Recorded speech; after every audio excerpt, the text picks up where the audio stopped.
राष्ट्रीय जनता दल के अकलियती सेल की तरफ से आज पटना में संवाददाता सम्मेलन का आयोजन किया गया। इस दौरान पार्टी ने कई अहम मुद्दों पर अपनी बात रखी। इसके साथ ही SIR पर भी कई गंभीर सवाल किए गए और ये भी बताया गया कि इन सवालों को लेकर सुप्रीम कोर्ट में जो अगली सुनवाई होगी उसमें पार्टी अपना पक्ष मजबूती से रखेगी। आइए देखते हैं संवाददाता सम्मेलन में क्या सवाल किए गए और उनके क्या जवाब दिए गए।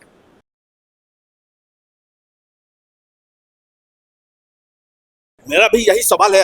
मैं आप लोगों को जो आमंत्रित किया है उसमें ये सवाल ही है चुनाव आयोग से कि लगातार देश के प्रधानमंत्री, देश के गृह मंत्री कहने लगे कि बिहार में घुसपैठिया है। तो चुनाव आयोग जिसने कहा कि मेरा काम पुनरीक्षण में नागरिकता पहचान का भी है, उसने अपने एक्ट के एक सब क्लॉज में उसने बताया कि इस क्लॉज में हमको नागरिकता के पहचान करने का भी अधिकार है। तो वो बताएं ना, अब तक तो नहीं बताया। लगातार हमारी पार्टी, हम लोग लगातार डिमांड करते रहे कि आप बताइए कि भाई घुसपैठिया कहाँ है, कितनी घुसपैठिया है, आपने कितना घुसपैठिया को फाइंड आउट किया। लेकिन अभी तक तो चुनाव आयोग तो नहीं बताया। बिहार में आए, मौज मस्ती की है और नौटंकीबाज प्रधानमंत्री की तरह से उन्होंने भी नौटंकी किया और मग्गी में और मिथिला में वो अपना बोलकर आपका धन्यवाद व्यक्त करके चले गए। धन्यवाद तब हम लोग उनको देते हैं चुनाव आयोग को जब यहाँ ईमानदारी से पुनरीक्षण कराते, जो जीवित मतदाता है, जो मतदाता सही है, उनका नाम चुनाव वोटर लिस्ट में होता।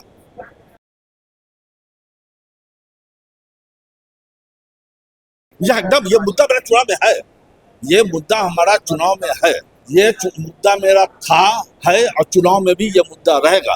वोट चोरी का मुद्दा हमारे यहाँ से बिहार के चुनाव में नहीं होगा। अब जब यहाँ चुनाव होगा, क्योंकि गत 11 वर्षों से वोट चोरी करके सरकार बनती रही, ये प्रमाणित भी हो गया। पहले संदेह था, अब तो ये प्रमाणित भी हो गया। सुप्रीम कोर्ट में सशरीर जीवित लोग जिसको चुनाव आयोग ने मृत घोषित कर दिया था, जीवित लोग सुप्रीम कोर्ट में खड़े होकर कह दिया कि मैं जीवित हूँ। आपने देखा कि निकाय चुनाव में पंजाब में क्या हुआ, सारे लोगों ने टीवी और रेडियो और अलग अलग माध्यम से लोगों ने देखा है। तो अब तो ये प्रमाणित वोट चोर है।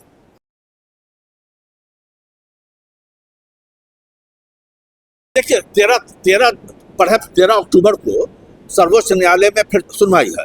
13 तारीख को इस मुद्दे को हम लोग सर्वोच्च न्यायालय के सामने उठाएंगे। 2-3 बहुत इंपॉर्टेंट मुद्दा है। एक तो ये मुद्दा है कि भाई 3,66,000 पुनरीक्षण के बाद आपने कैसे नाम कटे। अगर आपने पुनरीक्षण कर दिया था तो फिर ये नाम क्यों कटा। चाहे तो आपने सब टेबल पर काम कर लिया, जिसको चाहा जीवित रखा, जिसको चाहा मार दिया। एक मामला ये होता है।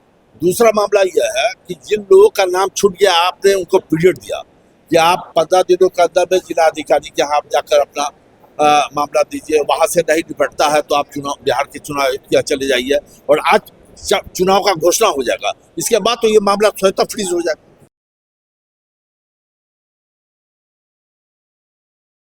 आज यदि मुनासिब हिस्सेदारी देगी, पहले हम लोग को लालू यादव से पहले हम लोगों को टिकट मामले में हिस्सेदारी नहीं दी जाती थी। हम लोग पेन एंड प्लेजर पर थे, उनके मेहरबानी पर हमको टिकट मिलता था। लेकिन लालू यादव ने हमको हिस्सेदारी देना शुरू किया, तो हिस्सेदारी हमारी मिलेगी, बेहतर मिलेगी।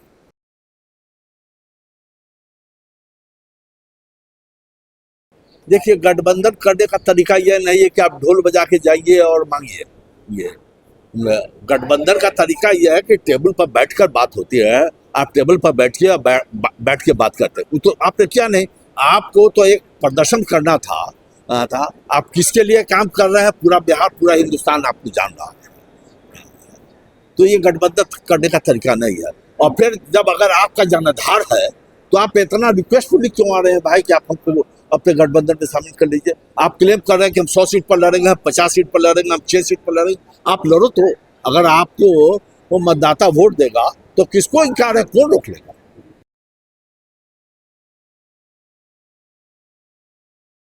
देखिए, जन स्वराज तो कुछ नहीं है। वो अपना ठीक है कि अपना घूम रहे हैं, वो अपना एक चांस लेना चाह रहे थे केजरीवाल के साथ।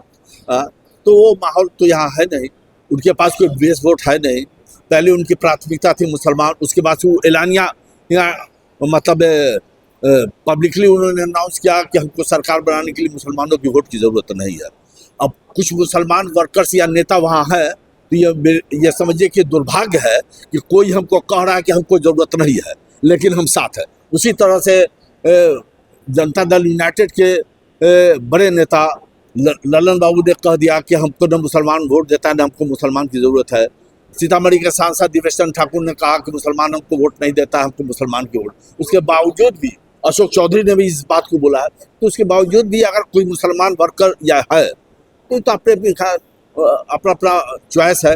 अब शाहनवाज साहब बीजेपी में है, उनके पति के अलावा तीसरा वोट भी उनके पास नहीं, तो इसको तो हम आपको याद भी रोक नहीं सकते।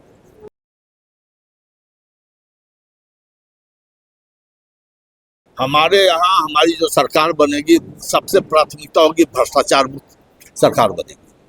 यहाँ शिक्षा पर जोर दिया जाएगा, गुणवत्तापूर्ण शिक्षा दी जाएगी, रोजगार दिया जाएगा, नौकरी दी जाएगी, हेल्थ पर काम किया जाएगा, एडुकेशन पर काम होगा, सारे मामलों पर काम होगा। प्लान रोका जाएगा, यहाँ रोजगार सृजन किया जाएगा कि लोग प्लान नहीं करें, या शिक्षा की बेहतर व्यवस्था की जाएगी कि बिहार के लोग ही बिहारियों से ही जाकर कोटा में पढ़ते हैं, वो व्यवस्था होगी कि बिहार के लोग बिहार में ही रख के पढ़े, कि ये रेवेन्यू बिहार का बाहर नहीं जाए।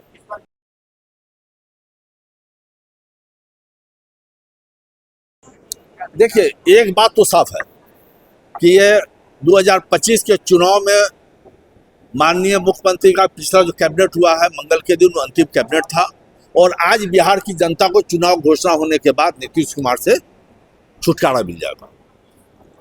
एक मामला। दूसरा मामला यह है कि इस चुनाव में कुछ हो नहीं हो, राष्ट्रीय जनता दल यूनाइटेड के नाम समाप्त हो जाएगा। जनता दल यूनाइटेड नाम की कोई पार्टी अब बिहार में एग्जिस्ट नहीं करेगी।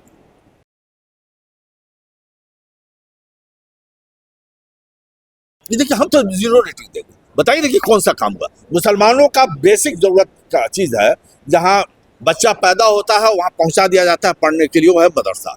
मदरसा पर क्या काम हुआ वह सारे लोग आप लोग जानते हैं। मदरसा पर काम नहीं हुआ। स्कूल में माइनॉरिटी स्कूल को बहुत जगह कन्वर्ट कर दिया गया, उर्दू स्कूल को हिंदी स्कूल में कन्वर्ट कर दिया गया। आप अरबी फारसी यूनिवर्सिटी का भी हालत देख रहे हैं। जो जितनी भी अल्पसंख्यक से संबंधित योजनाएं थी, सब 1500 कार्यक्रम खत्म है। जो 4 से 5 लाख रुपए का लोन मुसलमानों को मिलता था रोजगार करने के लिए माइनॉरिटी फाइनेंस कमीशन से या माइनॉरिटी वेलफेयर डिपार्टमेंट से, वो बंद हो गया। तो अल्पसंख्यक के लिए क्या क्या कि सब लोग जानते हैं। जिसकी 2% आबादी है वो लोग मिनिस्टर बने हुए, केंद्र में राज्य में भी 18% आबादी के आदमी में वो आदमी जो जय श्री राम का नारा लगाता है, वो जो है सो आपका मंत्री बना है, उसको भी अल्पसंख्यक विभाग दिया गया है। बिहार जैसे राज्य में यहाँ 243 सीट में एक भी अल्पसंख्यक समुदाय का लोग रिटर्निंग अफसर नहीं है। 243 सीट पर चुनाव हो रहा है ना, एक भी रिटर्निंग अफसर अल्पसंख्यक समाज का नहीं है। ये दुर्भाग्य है बिहार का, जहाँ 18% आबादी है अल्पसंख्यक, और सारे अल्पसंख्यक को जोड़ दिया जाए तो 21% आबादी हो जाएगी। बिहार में सिख पदाधिकारी भी है, क्रिश्चियन भी है, जैन भी है, बौद्धिस्ट भी है, मुसलमान भी है। इनको कहीं चुनाव में नहीं रखा गया। एक सिर्फ शेखपुरा में डीएम मुसलमान हैं। अब कितने देर तक रहेंगे, 4 बजे के पहले तक रहेंगे कि नहीं रहेंगे, इसकी गारंटी नहीं है। बाकी सारे अल्पसंख्यक समाज के पदाधिकारियों को चुनाव कार्ड से अलग कर दिया गया। यह अविश्वास की भावना है।